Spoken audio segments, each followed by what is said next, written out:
Specialty ni Ima. Ako ang tagahalo. Yala isbi Ima. Ayan, nagdagdag na ho kami ng kalahating kilong asukal. Ayan. Taka lang po, pinapaupo ko lang yung alaga ko. Ayan ho yung itsura niya. Tapos nagdagdag pa po kami ng kalahating baso ng ano. Od, Ima, od.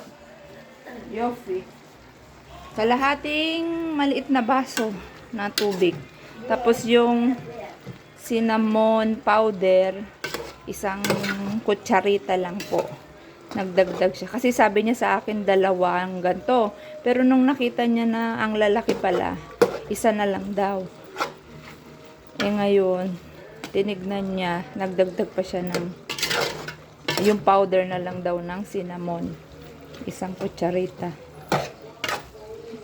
1 kilo lang ho na asukal ang ano dyan.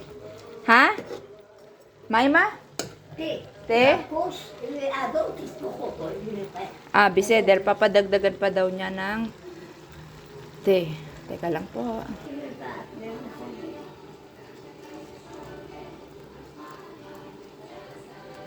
Kaka? Maspik? Ayan, tama na daw ho yan. Biseder. Od. Yan, hanggang daw sa mag-dark yung kulay.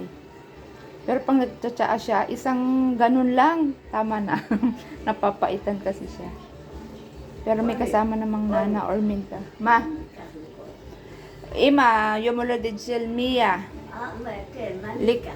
Liknot, mata na. Anilo yung daat, maturot sa. Zew, mas pika ka. Ma, mas pika ka. Tiri.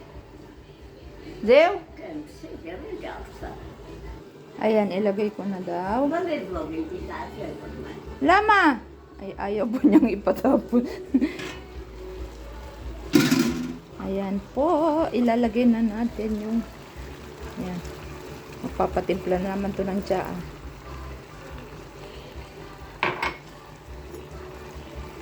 Ayan, good luck sa aking music.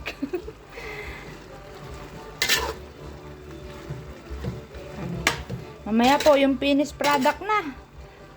Nakakailang video na ako. Sana wala nang ipadagdag. Biseder. Ayan lang.